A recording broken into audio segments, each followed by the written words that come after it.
Hello again, everybody. Yesterday I posted a rather short and possibly vague video showing a pre-unit Triumph Twin with very low oil pressure readings on the clock, and that bike was actually brought in yesterday. Its owner rode it here to me from Swansea, which is about 35 miles away.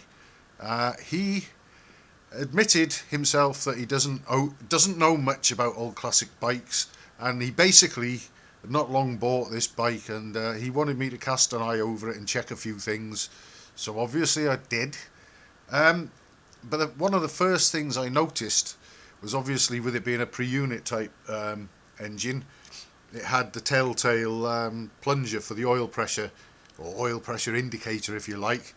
And I noticed that when I started it up not long after he arrived, that you had to sort of give it a fair bit of revs for the button to come out. And he remarked that it wasn't like that when he set off, when he started it at his home, that the button was right out. So that sort of led me to obviously put the clock on and see what we had. And I made a very short video, probably not even 30 seconds long actually, showing a very poor reading on the clock. But that was it. There was no description or anything. I was in the middle of trying to do what I was doing.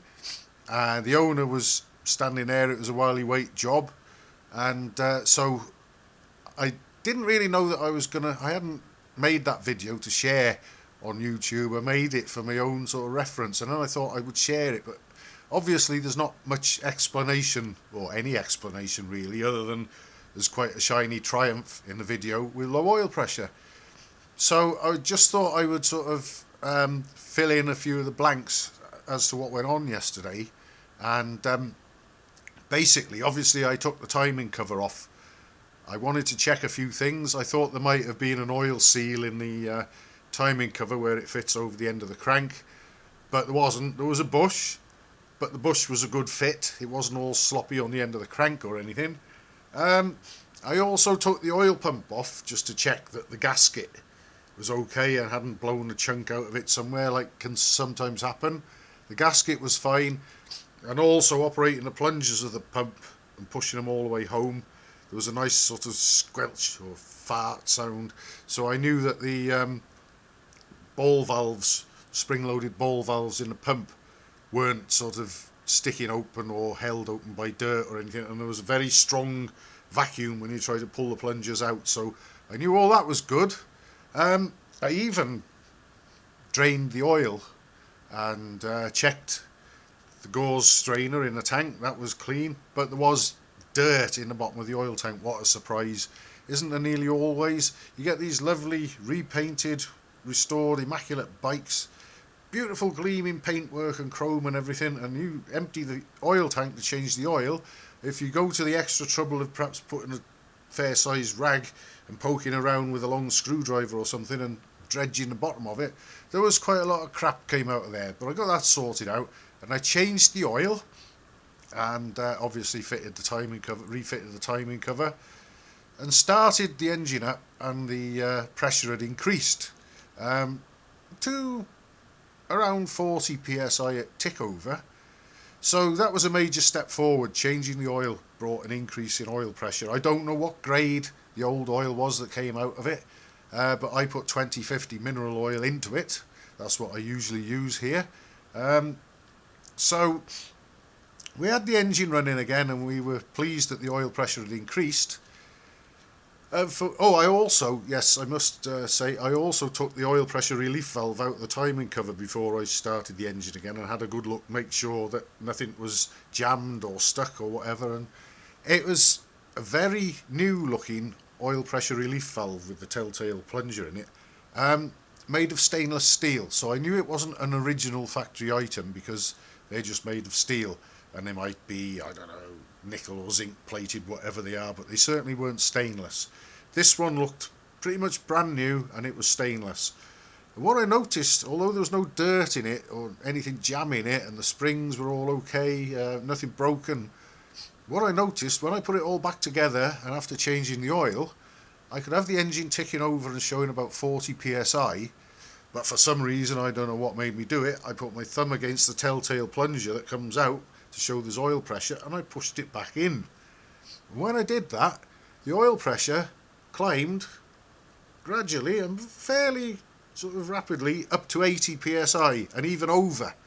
And that was just by holding this thing in. Now the relief valve, the piston, the spring-loaded piston in the relief valve lifts to show that there's oil pressure. But I noticed when I had the relief valve apart, you only had to move the piston a very, very short way and it uncovered the opening to dump the oil, i.e. release the oil pressure.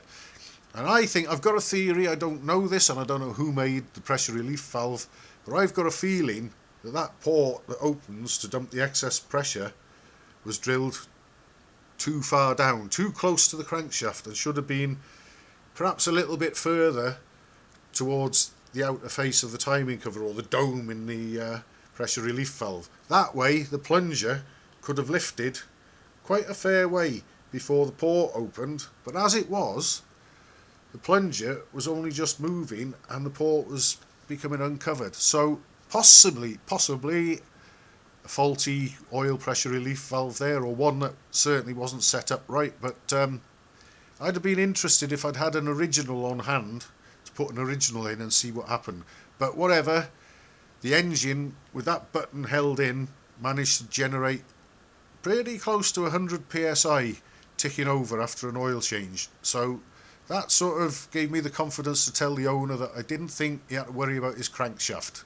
But what I'll do, in the description of this video, I will include a link to the previous video where I had the engine running when it was warm and we had really low oil pressure prior to me doing all that work and changing the oil.